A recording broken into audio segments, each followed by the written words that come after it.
나누고 또 우리 주일 3부 예배 이제 다음 주부터 시작되는데요.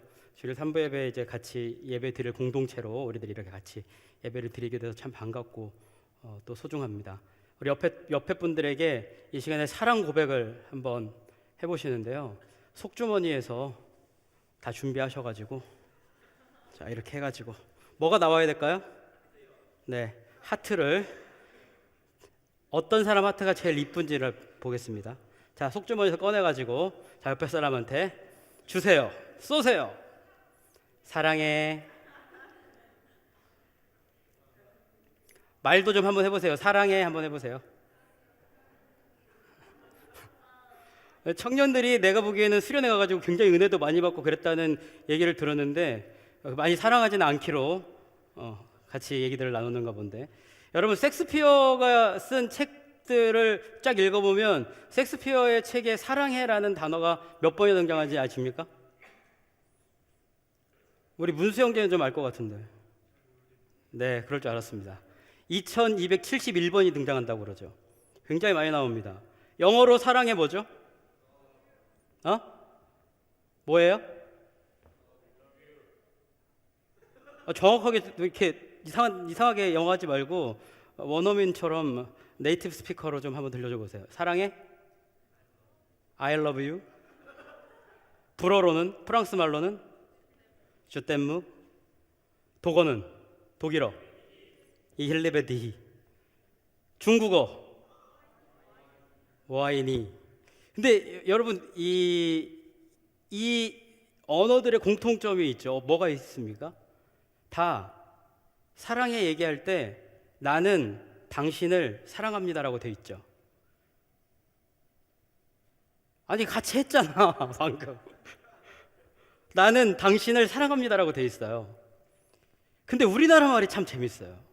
우리나라 말은 옆에 사람한테 단둘이 연애하는데 나는 당신을 사랑합니다라고 얘기하는 남자가 있을까요, 없을까요?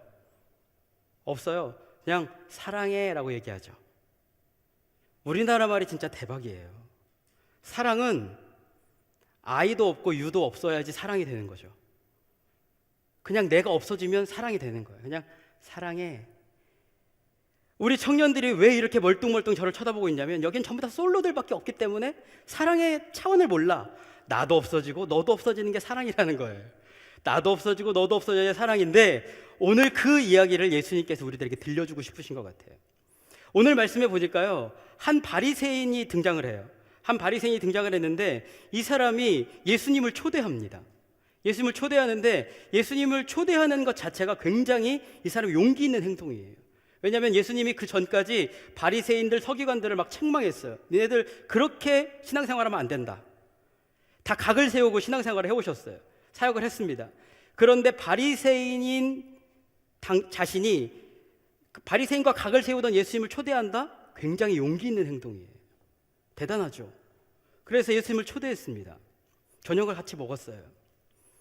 그런데 예수님을 초대한 게 용기 있는 행동이긴 했으나 이 사람을 보니까요, 예수님을 사랑하거나 예수님께 헌신한 것 같지는 않아요. 여러분, 사랑하는 사람이 딱 생기면 그때 일어나는 변화가 뭔지 아십니까? 내가 물어본 내가 잘못이지. 여기 뭐 다 솔로들밖에 없는데 뭐. 그죠? 사랑하면 변화되는 행동 뭐냐면 나 중심으로 움직이지 않고 상대방 중심으로 움직여요. 사랑하는 사람이 어제까지는 아무 사이가 아니었는데 오늘부터 사랑하는 사이가 되잖아요. 그러면 괜히 그 친구가 밖을 나가면 괜히 내가 가서 문을 열어줘야 될 것 같고, 그 친구가 아프면 괜히 내가 걱정되고, 그리고 그 친구가 등장하면 괜히 내 마음이 두근거리는. 그러니까 다 누구에게 맞춰졌냐면 상대방에 다 맞춰져 있어요. 눈이 다 누구에게 가 있냐면 사랑하는 대상에게 가 있어요. 그런데 오늘 우리들이 읽은 말씀에 보니까 이 바리새인의 눈은 예수님께 향해 있지 않았던 것 같아요. 44절 이하에 보니까 예수님께서 이 사람한테 어떤 얘기를 했냐면, 너는 내가 왔을 때 발을 씻어주지도 않았고 나에게 입 맞추지도 않았고 감람유를 부어주지도 않았다라고 말씀하셨지 않았습니까? 이스라엘 전통을 보면 이 이야기가 무슨 얘기인지 우리들이 알 수 있어요. 이스라엘 사람들은 건조하잖아요. 사막이 많고, 그리고 거의 다 샌들을 신고 다니니까 저녁을 먹으러 오면 맨 처음에 하는 일이 있어요. 뭘 할까요? 발을 씻어요. 그래서 누군가를 초대하면 가장 먼저 하는 일이 뭐냐면 그 사람한테 발 씻을 물을 내어주는 것이 가장 첫 번째 하는 일이에요. 좀 특별한 손님이다 싶으면은 식솔 중에 한 명이 가서 그 사람의 발을 친히 씻겨줍니다. 그런데 오늘 이 예수님을 이 사람이 초대해 놓고 예수님에게 이 사람이 발 씻을 물도 내어주지 않았을 뿐만 아니라 예수님의 발도 씻어주지 않았던 것 같아요. 발을 딱 씻기고 나면 그 다음에 하는 행동이 있습니다. 서로 딱 일어서서 샬롬 하면서 서로 볼을 비비면서 입맞춤을 해요. 준호야, 나를 그렇게 이상한 눈빛으로 쳐다보지 마. 오는 이 손님들에게 평화를 전해요. 입맞춤을 하면서. 그런데 오늘 이 사람은 예수님께 입맞춤을 했다고 안 했다고요? 안 했습니다. 또 한 가지, 이 사람이 안 했던 행동 중에 하나가 뭐냐면 감람유를 붓는 건데, 더 특별한 손님이 오면 좀 값싼 감람유를 그 사람의 머리에 이렇게 부어줘요. 그래서 그 사람이 편안함을 느낄 수 있도록. 우리 자매들 오일 테라피 뭐 이런 거 받잖아요. 그런 것처럼 머리에 오일을 쫙 발라주는 거예요. 그런데 예수님한테 그런 행동을 하지 않았어요. 왜냐? 이 사람이 그렇게 했던 이유가 있는데, 이 사람이 바리새인이에요. 예수님을 초대하긴 했는데 종교 지도자들의 시선이 의식되는 거예요. 그리고 이게 조금 소문이 날라치면 자기의 위치가 위태로울 수 있으니까 이거에 대해서 경계한 거예요. 자, 저는 이 지점이 굉장히 중요한 것 같아요. 여러분들은 어디에 서 계신 것 같으세요? 여러분들 내가 만약에 바리새인의 위치라면 여러분들 어디에 서 있는 것 같으세요? 우리가요, 신앙생활을 하는데 신앙과 세상의 가운데 서서 이쪽이 유리하면 이쪽에, 이쪽이 유리하면 이쪽에 발을 담궜다 뺐다 하는 거예요. 예수님께서 이 사람이 대하는 걸 아셨을까요? 몰랐을까요? 이 사람이 이렇게 한다, 이런 마음을 가지고 있다라는 것을 이미 다 아셨겠죠. 그래서 이 사람과 우리들 앞으로 한 여인이 등장을 해요. 이 여인을 등장을 하는데, 여러분 이스라엘의 저녁 식사의 풍경을 보면 음식이 가운데 있잖아요. 그러면 다 왼팔을 이렇게 하고 다 이렇게 옆으로 눕습니다. 그리고 우리처럼 뭐 포크, 나이프 이런 뭐 수저 젓가락이 있는 게 아니고 그냥 손으로 집어 먹는 거예요. 다 누워 있으니까 누워 있는 그 바리새인 집에 누가 등장을 해요? 한 여인이 등장을 하는데, 그 여인을 성경에서 뭐라고 얘기하죠? 뭐라고 얘기했습니까? 우리가 성경을 같이 읽었거든요, 지금. 뭐라고 이 여자를 얘기하고 있죠? 죄 지은 한 여자라고 나와 있어요. 성경은 여러분 디테일하게 한 사람을 다 설명해 주지 않아요. 딱 특징적인 것만 얘기합니다. 이 여자가 어떤 사람이냐? 죄 지은 여자다. 그런데 이 죄 지은 여자는 관용구처럼 어떤 여인들에게 쓰냐면 창녀들에게 썼습니다. 그러니까 이 여인의 직업은 뭐냐면 바로 창녀예요. 그런데 사람들이 많이 모였는데 죄 지은 여인이라고 해서 사람들이 다 알 정도면 이 여자는 그 마을에서 소문난 창녀 중에 한 명이었다라는 거예요. 이 창녀가 등장을 해서 갑자기 예수님 뒤로 접근을 하는 거죠.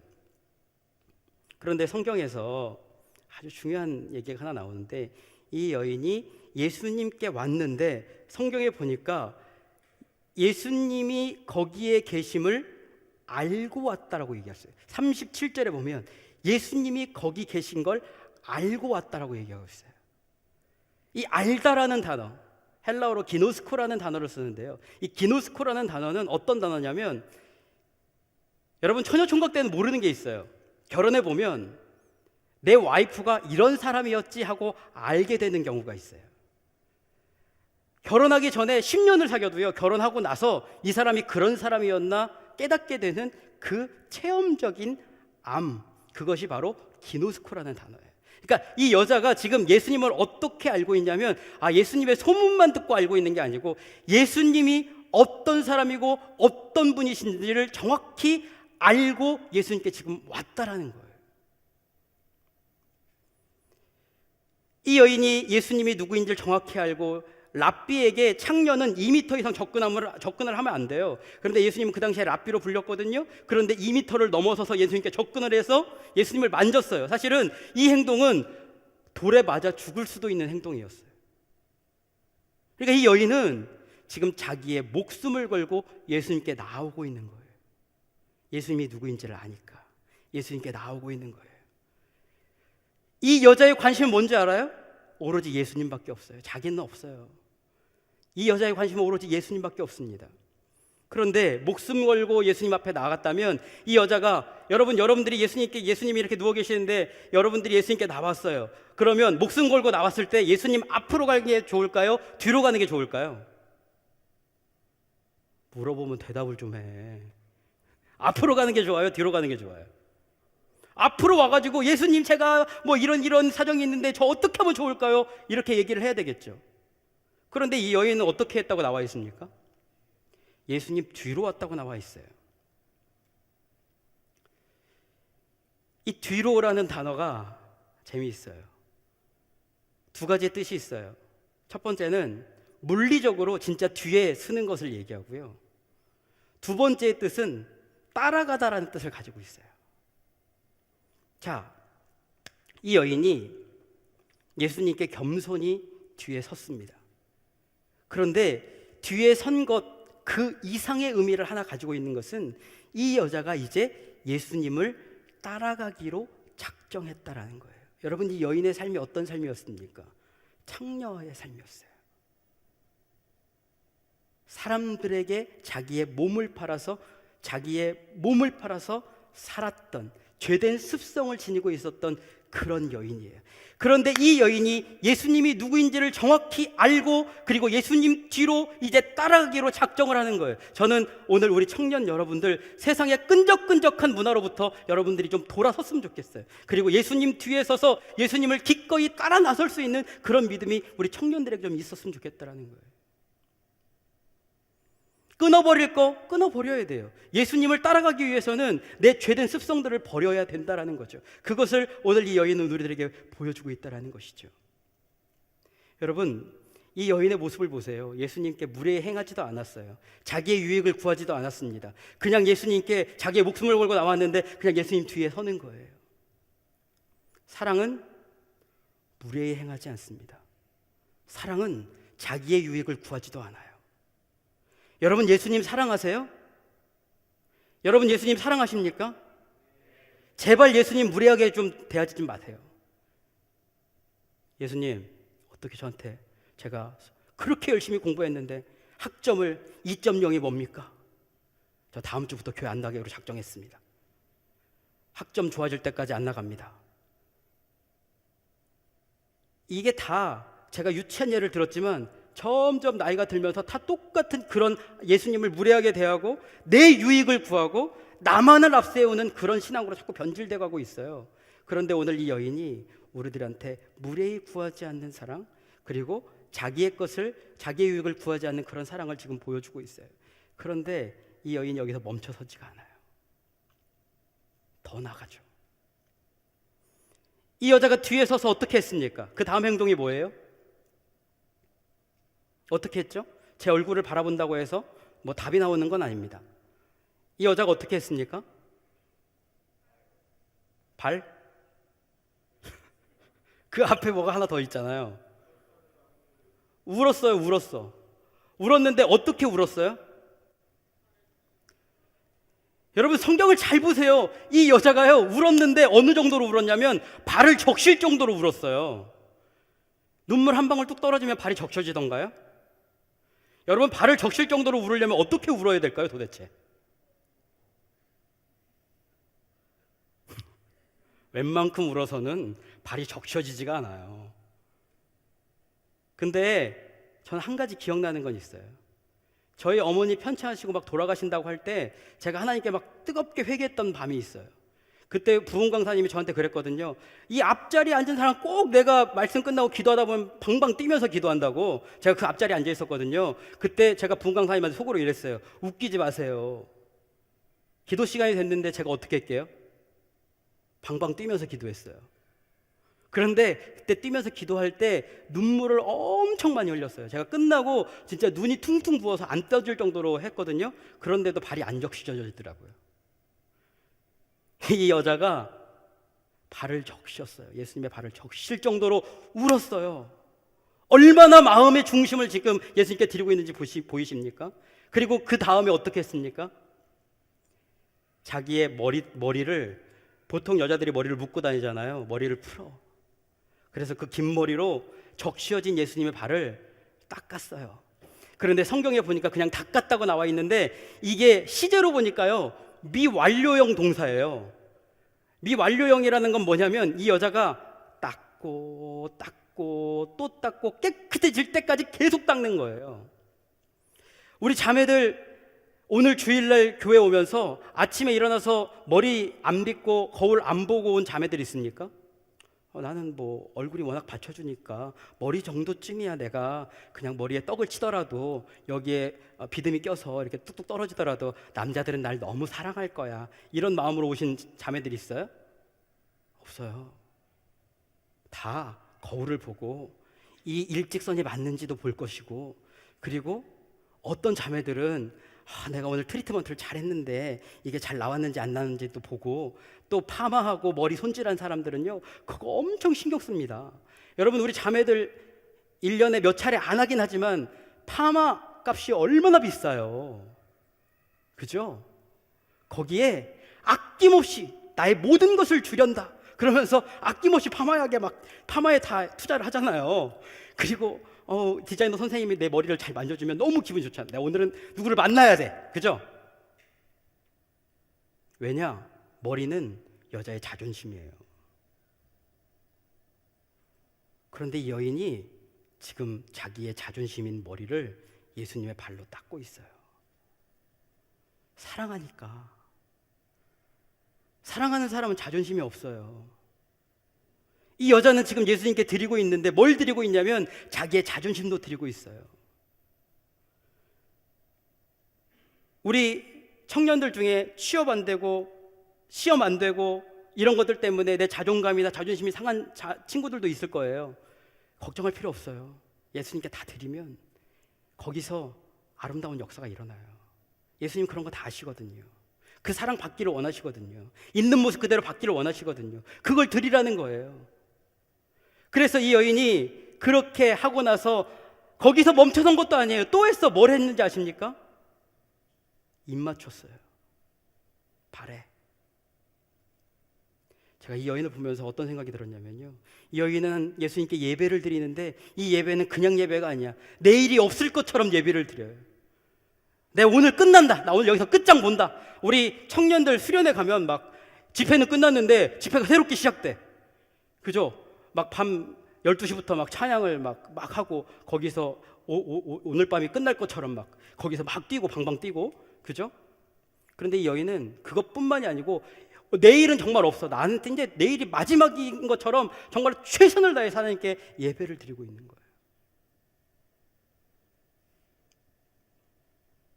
우리 이 예배 공동체 여러분들이 그런 예배를 드리시길 원하십니까? 그런 예배자가 되기를 원하세요? 제가 정말 충격받고 감동받았던 건 그 다음이에요. 성경에 보니까 이 여인이 그 다음에 어떤 일을 했습니까? 향유를 부었어요. 값비싼 향유를 부었어요. 이 여자의 직업은 뭐라고요? 창녀. 그런데 이 향유하고 창녀가 안 어울려. 왜 안 어울리냐면 이스라엘의 처녀들에게는 전통이 하나 있어요. 어떤 전통이 있냐면 값비싼 향유를 품에 품고 다녀요. 이 향유는 뭔지 아세요? 순결의 상징이야. 그래서 내가 결혼하면 첫날 밤에 남편에게 부어주는 게 바로 이 향유예요. 여러분, 이 창녀인 이 죄 많은 여인이 꿈꾸고 사는 게 있어요. 자기가 몸을 팔아 온 동네에 소문이 자자해서 여자로서의 꿈을 꿀 수가 없어요. 그런데 남들한테 얘기는 안 하지만 자기도 마음속에 꾸고 있는 꿈이 하나 있는데 자기도 결혼하고 싶은 거예요. 아무도 나를 알아주지 않고 아무도 나의 사랑을 받아주지 않겠지만 그래도 나는 결혼하고 싶은 거예요. 이 여자의 마지막 희망, 향유예요. 이 향유를 보면서 내가 여자인 거를 거기서 다시 한번 발견하고 나도 결혼할 수 있었으면 좋겠다. 나도 나도 정말 아름다운 가정을 만들었으면 좋겠다. 이런 꿈을 꾸는 거예요. 그런데 여러분 오늘 말씀을 한번 보세요. 이 여인이 자기의 마지막 희망인 이 향유를 누구에 지금 붓고 있습니까? 예수님께 아낌없이 붓고 있어요. 우리 예배 공동체 여러분, 여러분들의 가진 마지막 희망은 무엇입니까? 예수님께 그 마지막 희망을 한번 드려보세요. 여러분들의 마지막 열정, 여러분들이 드릴 수 있는 최고의 것, 여러분들이 드릴 수 있는 최고의 시간을 하나님께 한번 드려보시라는 거예요. 거기서 그렇게 하나님께 내 삶을 드리고 내 열정을 드리고 내 마지막 희망까지도 예수님께 드리면 거기서 기적이 일어나는 거예요. 그래서 오늘 이 여인이 만나는 기적이 하나 있습니다. 어떤 기적이 있습니까? 이 여인의 모습을 예수님께서 있는 모습 그대로 받아주셨어요. 여러분, 이게 중요해요. 사실은 내가 예수님께 다 드렸어요, 나는 하나님께 희망을 걸어요, 아무리 여러분들이 얘기해도 예수님이 받아주시지 않으면 그건 말짱 소용이 없는 거예요. 예수님께서 이 여인을 받아주셨어요. 혹시라도 이 여인이 예수님께 접근해가지고 예수님을 만지고 예수님께 향유를 붓고 머리털로 뭐 씻기고 다 했는데 예수님이 거기서 이 여인을 보면서 조금이라도 찌푸리거나 화를 냈다면 이 여인은 더 깊은 상처를 받았겠죠. 또 한 가지는 사람들에게 끌려나가서 돌을 맞아 죽어서 없어졌을지도 몰라요. 그런데 이 여인이 최고를 드렸더니 예수님께서 이 여인을 최고로 받아주셨어요. 여러분들이 왜 이 자리에 앉아 계시는지 아십니까? 예수님이 받아주셨기 때문이에요. 예수님이 여러분들을 받아주셨기 때문에 여기 앉아 있는 거예요.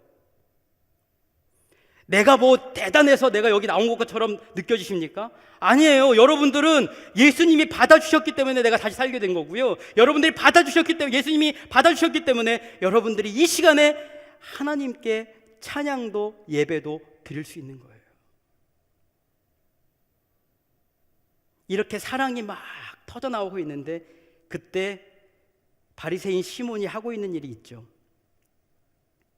속으로 이런 생각을 하는 거예요. 저 선지자라는데, 저 사람이 선지자라면은 저 여인이 우리 동네에서 소문난 창녀라는 거 알았을 텐데 왜 저러고 있을까? 속으로 생각하고 있는 거예요. 예수님이 그 생각을 아시고 그 시몬에게 무슨 얘기를 해요? 야, 내가 50데나리온 빚진 사람과 500데나리온 빚진 사람이 있는데 둘 다 탕감해줬어. 그러면 둘 다 탕감해준 사람 중에 누가 더 탕감해준 사람을 더 사랑할까?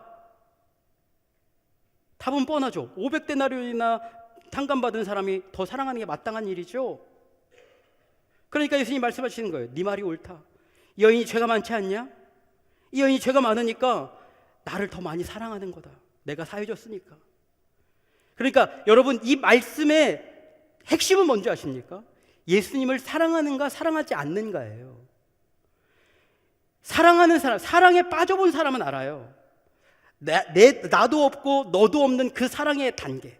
여러분, 제가 좋아하는 19절 중에 이런 구절이 있어요. 내 가슴을 잃어버리기까지 사랑하는 이의 마음을 얻지 못하리. 형제들 받아 적으세요. 타이밍 잘 맞춰가지고 이런 강구들 딱 얘기해줘야 돼요. 다 느끼하다고 지금 느끼시죠? 그러나 이게 먹힙니다. 예수님께 먹혀요. 여러분들의 가슴을 잃어버리면 예수님은 여러분들의 마음을 받아주세요. 나를 잃어버리고 나를 내려놓고 예수님께 나아가면 예수님께서 그 사랑을 받아주신다는 거예요. 그래서 이 여인에게 예수님께서 말씀하세요. 네 죄가 사해졌다. 네 믿음이 너를 구원했으니 평안히 가라. 여기서 평안히 가라, 이 평안 참 의미심장하죠. 이 여인은요, 창녀로 살았어요. 주변에 가족이 없어요. 돌아갈 곳이 없어요. 사람들과 사이도 별로 안 좋아. 가봤자야. 그런데 예수님이 평안히 가라는 거예요. 그런데 이 평안히 가라, 평안이라는 단어가 에이레네라는 단어를 쓰는데 구약에 가면 샬롬이라는 단어와 똑같은 단어예요. 이스라엘 사람들이 샬롬 하면 떠오르는 게 있어요. 출애굽할 때 하나님께서 자기들을 그 어려움 중에서도 평안히 인도하셨어. 광야 가운데서도 하나님이 우리들을 인도해 내셨어. 평안이야. 지금 이 여인이 삶의 환경이 굉장히 척박해요. 아무것도 가진 게 없어요. 나는 실패한 인생인 것 같아요. 그런데 예수님께서 그 여인에게 말씀하시는 거예요. 네 믿음이 너를 구원했으니 이제 하늘이 주는 평안을 너에게 줄 거야. 그러니까 그 평안 믿고 가면 너는 거기에서 진짜 안전함이 무엇인지, 진짜 구원이 무엇인지 거기서 경험하게 될 거야. 환경이 너를 흔들지 못할 거야. 어떤 어려움도 너를 흔들지 못할 거야. 여러분, 이 말씀이 어찌 이 여인에게만 하는 말씀이겠어요? 우리 이 자리에 참여한 우리 청년들, 또 우리 예배 공동체 여러분들에게도 동일한 말씀이에요. 여러분, 환경이 어려워요? 지금 내가 처해 있는 환경이 너무나도 힘들어요? 그리고 내가 너무 내 삶이 실패한 것처럼 느껴집니까? 기억하세요. 예수님께 여러분들을 잃어버리는 사랑을 올려드리면 예수님이 지금 말씀하시는 거예요. 네 믿음이 너를 구원했으니 너에게 평안을 주겠다라는 거예요. 누가 주는 평안? 하늘이 주시는 평안을 너에게 주시겠다라는 거예요. 하나님은 사랑이시다라고 말씀하셨죠. 하나님을 알려면요, 사랑해야지 알 수 있어요. 아무리 학벌이 좋고 아무리 스펙이 좋아도요, 하나님을 사랑하지 않으면 하나님이 누구신지를 알 수가 없어요. 여러분, 사랑하는 사람들 그 카페에 가보면 둘이 손을 막 만지작 하면서 둘이 막 웃고 그러잖아요. 그리고 옆에서 쟤네들이 도대체 왜 저러는 걸까? 아무리 그 얘기를 듣고 해도 나는 웃을래야 웃을 포인트가 없어. 그런데 둘은 막 웃고 있어. 왠지 아십니까? 그 둘은 사랑하고 있고 나는 사랑하지 않고 있기 때문이에요. 하나님을 알기를 원하세요? 그럼 하나님을 사랑하셔야 알 수 있어요. 저희 집에 아이가 3명 있습니다. 우리 집은 약 7년 동안 아이를 낳았어요. 저희 와이프와 함께 제가 약 7년 동안 아이를 낳았습니다. 그런데 이 아이들이요, 태어나면서 제가 공통점을 하나, 제가 우리 영축 형제 여기 있지만 제가 의학적인 사실 하나 발견해낸 게 있어요. 이 아이들이요, 태어날 때 다 울어요. 엄청난 발견 아닙니까? 한 아이도 태어나면서 웃으면서 태어난 아이가 없어. 다 울면서 태어났어. 왜 울까?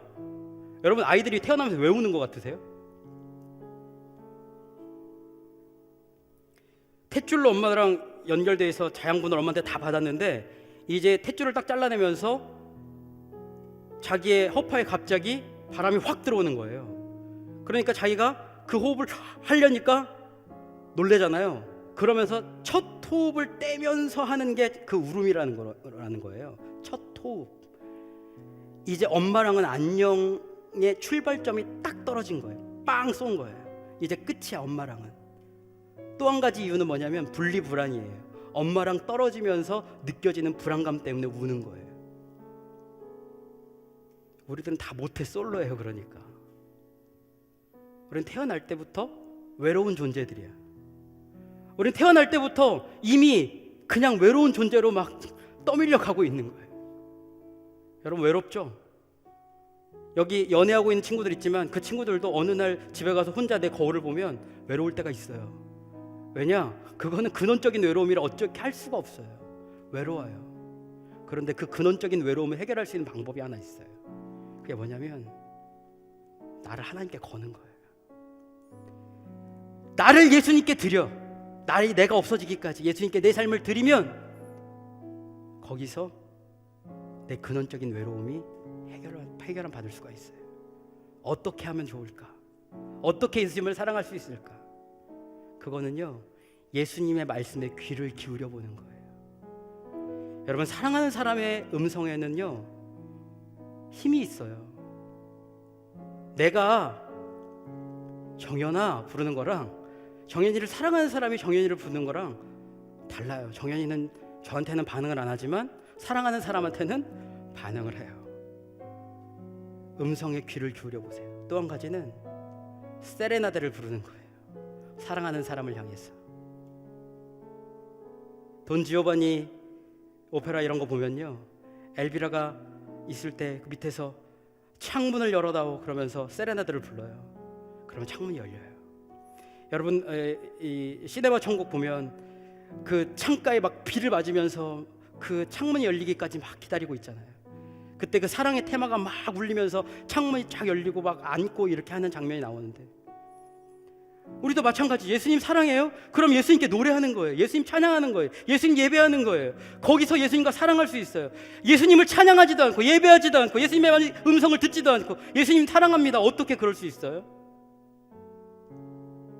저는 오늘 여러분들이 오늘이 마지막일 것처럼 좀 예배했으면 좋겠어요. 아까 우리 현재 형제가 앞에서 찬양 인도하다가 시간에 쫓겨가지고 몇 곡 못한 것 같은데, 오늘 좀 다 해봤으면 좋겠어요, 찬양을. 그런데 그냥 내가 즐거워서 뛰려고 하는 게 아니고요, 오늘 이 여인이 예수님께 다 자기의 모든 걸 다 드렸잖아요. 점점 더 깊이. 그런데 여러분들이 좀 그렇게 했으면 좋겠어요. 내일이 없는 것처럼, 오늘이 마지막인 것처럼. 여러분들은 뮤지컬 배우입니다. 그런데 여러분들의 청중은 딱 한 명이에요. 바로 하나님이시죠. 뮤지컬 배우들 노래하는 거 보면요, 정말 세상을 다 집어삼킬 것처럼 노래를 하죠. 감정을 듬뿍 담아서 자기가 표현할 수 있는 모든 걸 표현해서. 저는 여러분들이 뮤지컬 배우가 됐으면 좋겠어요. 하나님의 뮤지컬 배우. 하나님만 노래하고 하나님만 예배하는 그런 뮤지컬 배우. 한번 눈을 감아볼까요? 제가 기도하겠습니다. 기도하고요, 우리 좀 같이 찬양할게요. 예배하고 하나님을 좀 찬양으로 올려드렸으면 좋겠어요. 사랑의 주님, 연약하고 보잘것없는 저희들을 주님은 사랑하셔서 죽기까지 우리를 구원하시려고 이 땅까지 오셨는데, 저희들이 오늘 그 주님 바라보며 그 주님께 우리들의 사랑을 올려드리기를 원합니다. 주님,